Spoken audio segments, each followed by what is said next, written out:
अस्सलामुअलैकुम दोस्तों, कैसे हो आप सब। आप सबको यूट्यूब चैनल इंग्लिश लिटरेचर पे वेलकम कहती हूँ। इससे पहले हम लोग कर चुके हैं चैप्टर नंबर 1, 2 और 3 की समरी।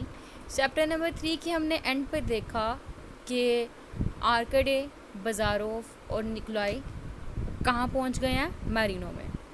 अब हम बगैर वक्त ज़ाया किए चैप्टर नंबर 4 की समरी को स्टार्ट करते हैं। चैप्टर नंबर 4 में क्या होता है कि तीनों जो हैं आर्कडे, निकोलाई और बाज़ारोफ ये मैरिनो में पहुंच चुके हैं।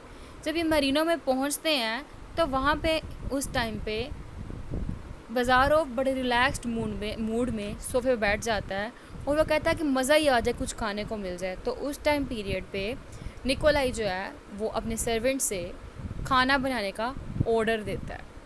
ठीक हो गया। और वहीं पे ये लोग प्रोकोफिच से मिलते हैं। अब प्रोकोफिच कौन है?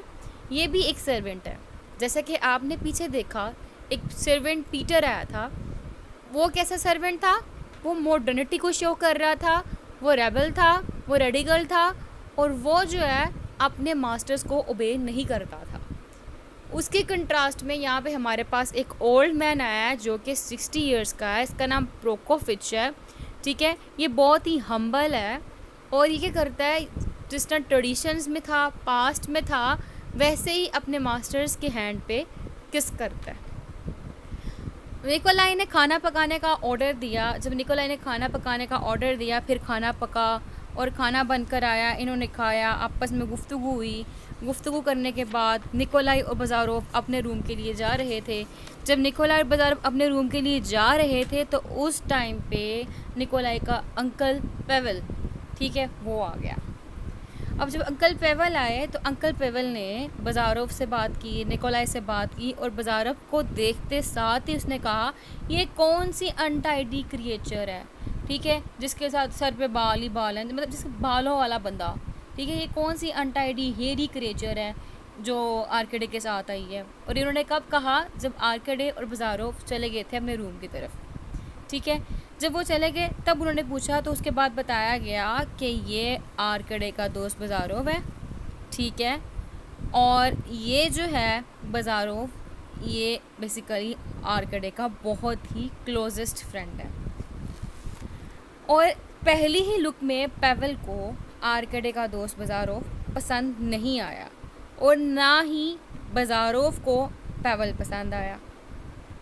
अब क्या हुआ, जो बाज़ारोफ है वो मजाक उड़ाता है पेवल का और कहता है कि क्या अजीब सी क्रिएचर है तुम्हारा अंकल, ये पेवल जो है।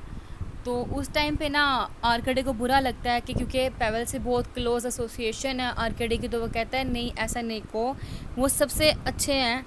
कहते इस टाइम पीरियड पे ही was a great figure of in his day, कहता अपने वक्त में बहुत अच्छे थे। कहता मैं तुम्हें उनके बारे में एक स्टोरी बताऊंगा जब मुझे कभी वक्त मिला ना, कि वो कितने हैंडसम थे और लाइक इतने वो हैंडसम थे कि हर कोई उनकी ना वाह वाह करता था, उनसे मिला करता था, उनकी बातचीत हुआ करता था।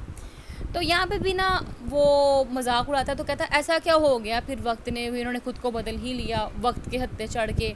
कहता कि ना इंसान को ना अपने अंदर ना फिक्सिटी का एलिमेंट रखना चाहिए, उसको उसके ऊपर वक्त का कोई असर नहीं होना चाहिए, ये बाज़ारोफ ने कहा। हालांकि ऐसा नहीं होता, with the passage of time इंसान के अंदर चेंजिंग आती होती है ना, आती है, बिल्कुल आती है।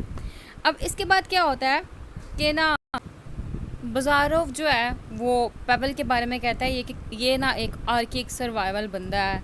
ठीक है, मैं जो है ना उसके एटीट्यूड वगैरह को लाइक नहीं कर सकता, जो उसका लाइक है, मतलब एटीट्यूड और बिहेवियर है। उसके बाद जो है ना फिर अपने बाप की तारीफ़ करता है कि कहता है मेरा बाप काइंड हार्टेड है, मेरा बाप जो है ना अपने जो है दिल का, एक सोने का दिल रखता है। ये कौन कहता है? ये आर्कडे कहता है। इसके बाद जो है बाज़ारोफ ट्रेडिशन एंड साइंस की बात करता है। कहता है ये जो ओल्ड लोग होते हैं ना, ये ट्रेडिशन में ही रहते हैं, हम लोगों को चाहिए ट्रेडिशन से निकलें, साइंस की तरफ आएँ, पास्ट को छोड़ें हम लोग, हमें लॉजिकल होना चाहिए, रीज़न हमारे पास अच्छे होने चाहिए। इसके बाद जो है पेवल बहुत ज़्यादा ड्रिंकिंग करता है। वो पेवल कह रही हूँ, आर्कटे बहुत ज़्यादा ड्रिंकिंग करता है और इनको नींद आ जाती है, दोनों सो जाते हैं। और फिर पेवल जो है रात के टाइम पे फ़ैनिका के रूम की तरफ मूव कर रहा होता है। वो देखता है कि फ़ैनिका जो है अपने रूम के अंदर छुपी हुई होती है, साथ में एक छोटा सा बच्चा उसके पास होता है और वो माँ की तरह उसकी हिफाजत करती है फ़ैनिका। यहाँ पे जो है हमारा चैप्टर नंबर जो 2 है, सॉरी 4 है, इसकी एंडिंग हो जाती है।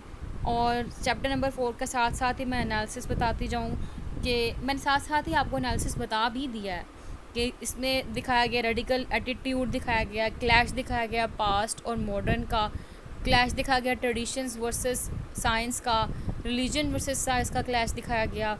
यहाँ पे दो किस्म के सर्वेंट्स दिखाए गए, एक वो जो अभी तक पास्ट में है, ठीक है, जो अपनी हमेशा गुलामी की ज़िंदगी गुजारना चाहता है, एक वो जिन्होंने रिवोल्ट किया जैसा कि पीटर हो गया। और इसके अलावा इसके अंदर इतना कुछ दिखाया नहीं गया। हाँ, मदरली लव दिखाया गया। फ़ैनिका जो है अपने बच्चे से बहुत ज़्यादा मोहब्बत करती है और इससे क्या बात सामने आती है, मदरली लव, एक ये एलिमेंट निकल आता है। यहाँ पे हमारा चैप्टर नंबर 4 एंडिंग होता है। कोई कन्फ्यूजन हो तो क्वेश्चन ज़रूर पूछिएगा। इसके बाद इंशाल्लाह ताला हम चैप्टर नंबर 5 और पूरे नोवेल की समरीज़ के चैप्टर्स के ऊपर रिकॉर्डिंग बनाएंगे। तब तक के लिए अपना आप ख्याल रखिएगा, दुआओं में याद रखिएगा। अल्लाह हाफ़िज़।